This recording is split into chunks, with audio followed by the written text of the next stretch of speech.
Hello everyone. सो आज की video बहुत ज़्यादा स्पेशल और डिमांडिंग टॉपिक पर है। जो मुझसे सबसे ज़्यादा पूछे जाने वाला क्वेश्चन है वो ये है कि माही दी आपको सेल्फ लव से कितने दिनों में रिजल्ट मिला, जो कि बहुत अमेजिंग क्वेश्चन है। उससे पहले आप सबका मैं एक बहुत बड़ा डाउट क्लियर करना चाहूँगी। बहुत सारे लोगों को ये डाउट है कि सेल्फ लव जो है वो लॉ ऑफ अट्रैक्शन से अलग है, यानी कि सेल्फ लव अगर करेंगे तो लॉ ऑफ अट्रैक्शन को छोड़ना पड़ेगा। ऐसा बिल्कुल नहीं है। जिस तरह से meditation, scripting, visualisation, gratitude, other techniques हैं, उसी तरह से सेल्फ लव भी लॉ ऑफ अट्रैक्शन का ही एक पार्ट है। बिल्कुल भी कंफ्यूज होने की जरूरत नहीं है। मेरा फेवरेट सेल्फ लव है, इसीलिए मैं इसको सबसे ज्यादा प्रमोट करती हूँ। रही बात रिजल्ट्स की, चलो उसको सुनो।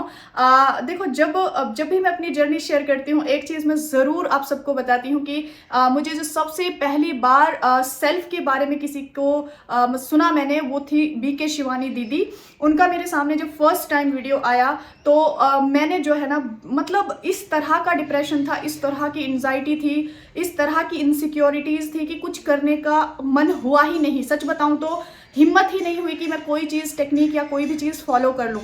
तो 1 से 1.5 महीने मैंने सिर्फ सुना है उनको, मतलब उनकी वीडियोस को रात दिन सिर्फ सुनती थी, क्योंकि उनकी जो वॉइस है वो बहुत डिवाइन है। उससे एक अलग ही लेवल का सुकून मिलता था। मुझे उनकी वीडियोस से नींद आने लग गई थी। मैं काम करती थी तो उनकी वीडियोस चलाती थी। आपको पता है, अब मुझे समझ में आता है कि वो मेरे साथ क्या हुआ था। जब मैंने 1 से 1.5 महीने अपने सबकॉन्शियस को सिर्फ और सिर्फ पॉजिटिव चीज़ों को सुनाया, कुछ किया भी नहीं, तब मतलब जो है ना कि मेरे जो सबकॉन्शियस ने उन चीज़ों को एक्सेप्ट करना स्टार्ट कर दिया। धीरे धीरे बार बार पॉजिटिव वर्ड्स सुनना स्टार्ट किया। उसके बाद मुझे अंदर से लगने लगा कि माही अब ट्राई करते हैं। फिर मैंने छोटे छोटे स्टेप्स को लेना शुरू किया, जैसे कि मैंने अपनी सेल्फ टॉक को थोड़ा इम्प्रूव किया। अपने बारे में लाइक हर किसी को जैसे एक्सप्लेनेशन देते हैं, हम अपनी सफाई देते हैं, वो बंद किया। और सबसे बड़ी जो मेरे अंदर वीकनेस थी, दूसरों की बातों पर बहुत ज़्यादा रिएक्ट कर देना। जिन लोगों को एंगर का प्रॉब्लम है, मतलब मुझे ऐसा लगता था कि कैसे कोई बोल सकता है। मुझे उस टाइम एक चीज़ समझ में आने लगी, वो उसकी जर्नी है और हर इंसान को मैं एक सोल के फॉर्म में देखने लगी। मैं उस टाइम एक ही थॉट क्रिएट करती कि आत्मा है, उसका अलग गुण है, अलग नेचर है और मेंटली वीक है, इसलिए वो गुस्सा कर रहा है। धीरे धीरे चीज़ें बदलने लगी। फिर सेल्फ लव को और डीप जाना और डीप जाना और डीप जाना। और सही मायने में मैं बताऊं तो 2021 के लास्ट में ये सारी चीज़ें मेरे साथ हो रही थी। जब 2022 को मैं अपनी लाइफ का गोल्डन एरा कह सकती हूँ। जब भी नया साल आता है, हमारे अंदर एक अलग ही जुनून होता है कि चलो अब हम अपनी ज़िंदगी को बदल देंगे। लेकिन सच में मैंने करके दिखाया। मैंने 2022 की जनवरी से, सच बताऊं तो, जिसको एक कहते हैं ना प्रॉपर वे, एक प्रॉपर फ्रीक्वेंसी में रहकर, एक प्रॉपर अलाइनमेंट में रहकर, उससे पहले चीज़ों को कर पा रही थी, फिर कंसिस्टेंसी बिगड़ रही थी, कर पा रही थी, फिर कंसिस्टेंसी बिगड़ रही थी। उसके बाद बस ठान लिया था मुझे एक ही, जिन लोगों को कंसिस्टेंसी मेंटेन करने में प्रॉब्लम आती है ना, उनको मैं एक ही चीज़ बोलना चाहूँगी। आप ना, मेरे माइंड में जो थॉट आया था उस टाइम कि माही, अगर 30 डेज तक हम अपनी अलाइनमेंट में नहीं रहे, यानी कि अपने मैनिफेस्टेशन के अलाइनमेंट में, तो शायद लाइफ टाइम ही रिग्रेट रहेगा कि काश हम 30 डेज तक हैप्पी रह पाते, काश हम 30 डेज तक पॉजिटिव रह पाते, मे बी वो मैनिफेस्ट हो जाता। लेकिन हम उसको बीच में छोड़ते पकड़ते हैं, तब तक हमारा सारा ब्लेम खुद पे रहेगा, सामने की सिचुएशंस पे रहेगा कि हमने ही कोशिश नहीं की। लेकिन जहां हमने 30 डेज को कंप्लीट कर दिया पूरी ऑनेस्टी से, पूरी ईमानदारी से, तो वो जो दिल में रिग्रेट रहता है, एक लाइक फीलिंग होती है कि मुझसे क्यों नहीं हो पाता, वो खत्म हो जाएगी। ये सोच के मैंने 30 डेज का स्टार्ट किया। सबसे ज़्यादा मैंने फोकस अगर किया है किसी चीज़ पे, वो है सेल्फ टॉक को इम्प्रूव किया। मतलब मैं अपने आप से हर वो बात बोलती थी जो मुझे दूसरों से सुननी थी। उस टाइम फ्रेंड सर्कल नहीं था, उस टाइम लोग नहीं थे इतने, सबसे कांटेक्ट ख़त्म हो चुका था। उस टाइम मैं बोलती थी कि सब मुझे सुनना चाहते हैं, मुझे देखना चाहते हैं, मुझसे बात करना चाहते हैं। ये लाइन मुझे नहीं पता था इतनी ब्यूटीफुल तरीके से मतलब सच होने वाली है। मैं अबंडेंट फील करती थी, मैं अडोरेबल फील करती थी, मैं वैल्यूएबल फील करती थी। क्योंकि एक और ट्रिक मैंने लगाई थी, वो भी मैं आपके साथ शेयर करती हूँ। मतलब अच्छा, बात करते हैं उससे पहले रिजल्ट्स की। तो मुझे सही बताऊँ तो जब मैं चीज़ों को छोड़ती पकड़ती थी, यानी कि 2021 के लास्ट से कुछ चेंजेस दिखते थे, फिर सिचुएशन अपोजिट हो जाती थी, कुछ चेंजेस दिखते थे, फिर सिचुएशन अपोजिट हो जाती थी। लेकिन जब जनवरी से मैंने इसको प्रॉपर वे में स्टार्ट किया, मुझे सच में रिजल्ट्स दिखने लगे। और एक और ट्रिक आप यूज़ कर सकते हो जो कि मैंने भी अप्लाई की थी।